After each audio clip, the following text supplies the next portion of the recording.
Hi everyone. Now today we're going to talk about our sympathetic and parasympathetic nervous system and our stress. Yeah. For goodness sake, what do these words mean and what do they have to do with our stress response and feelings of anxiety, panic and other uncomfortable, stressful sensations inside our body? Well, as it turns out, everything. Yeah.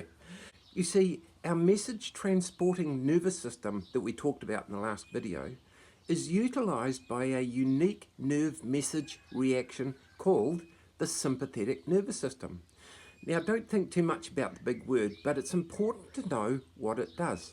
It is the sympathetic nervous system which is instantly activated every time our ancient reptilian brain senses any type of a threat to our life. And here we go again.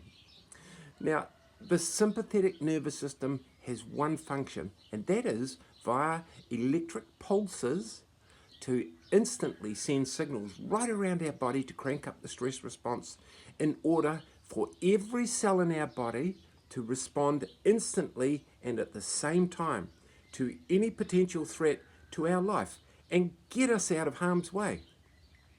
That means in an instant, all of our organs, muscles, and even brain cells are primed, ready for an explosive response. Now, those special nerves that make up our spinal cord channel those electric pulses from the incoming messages from our body extremities to first our reptilian pea-sized brain and then on to the amygdala. Now remember, the amygdala is the library of all our emotional and real-life experiences. And then on to the adrenal glands, which is the stress hormone factory. And then on to our heart, lungs, liver, kidney, stomach, muscles, and every part of our body, including the rest of our brain.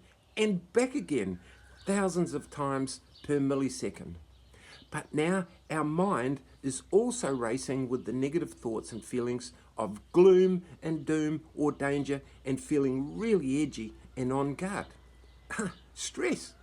And rightly so, as there is a massive chemical and electrical event happening inside our body, which in the next few seconds could decide whether we get stood on by an ancient elephant or a dinosaur, and it all ends there, or we live for another day. Now, when the brain, via all the senses, gets the signals that the threat is past, the sympathetic nervous system turns off. And at exactly the same time, the second part of the story, called the parasympathetic nervous system, turns on. Again, forget the big word, but it is important to know what it does. The parasympathetic nervous system, in exactly the same way, along the same nerve cord, sends a signal to every cell in all parts of our body, which includes our muscles, our body organs, and our brain, to move into a stage of calm, rest, rejuvenate, and repair. Panic is over. That's the signal. Okay, so why repair? Well, because the price of that stress response always results in damage to not only our body cells, but our electrical nervous system. And this predictable damage will need to be repaired and replaced, ready for the next time. And remember, there will be a next time. There always is. Why the damage? Because all of this activity involves chemical reactions and electrostatic charges that always create small amounts of damage, like a battery terminal arcing. It's normal and healthy, and the predictable damage done is a natural part of the process. The problem with long-term stress in our life is that it never gets to adequately repair or build reserves, which also adds to the sense of stress that we feel. But we never get to experience being completely calm. Another problem is when there is a lot of stress in our life, the sympathetic part of our nervous system is reacting to stress all of the time, as it must. It has to. It's what it does. The parasympathetic part is not getting the chance to do its job of signaling the body, which includes our mind, to calm, repair, and restore. So it never gets the calming message, and we stay and feel permanently stressed and on edge. Now, they should be operating more on an 80% parasympathetic calm state, compared to a 20% sympathetic emergency basis, saving the sympathetic for when it's really needed for a real life-threatening emergency. So remember, our ancient ancestor was triggered into a stress response only about 10 times per day, compared to in today's world of 150 times.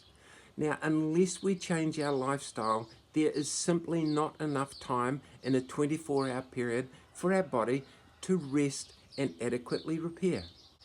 All of this natural damage is repaired using the chemicals, minerals, vitamins and enzymes that we eat in a good, healthy diet, and during the natural process of deep, sound sleep every night. So we wake up in the morning all repaired and ready to rock and roll, ready for another day. That's how it's meant to work. So if we're not sleeping well, not consuming the correct food, and or in a continual state of stress, our whole body never gets the chance to heal and rejuvenate as it should. So we can feel very edgy, fatigued, depressed, and jaded, stressed. That's the stressed.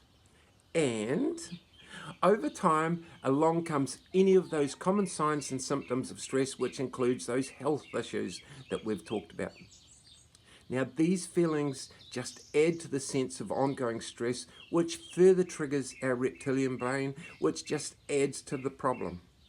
And that's what we call our body being out of balance. It's so simple that so often we miss it. But take note, it is completely reversible and it is not a disease. So if you're becoming aware of weird and even unsettling things happening in your thought process or body sensations, the likes of the list I've mentioned, then the chances are you are not imagining it. It is very common, so common that it accounts for 85% of all the visits to our GP. That's on record. Fortunately, the science clearly shows that it is something that we can all change with amazing results. So there we go. Good job, everyone. We have all just learned a little something about our nervous system. For goodness sake, who would have guessed, eh? Now, in the next video, we'll have a look at that list of things that can create stress inside our body, and we'll have a look at the list of common signs and symptoms of stress, and we'll put rhyme and reason to those signs and symptoms based on what the science says of what is causing them, based on the stress that's coming from our body. Okay, I think you'll be quite interested in this. So we'll see you next time. Have a great day. Bye-bye.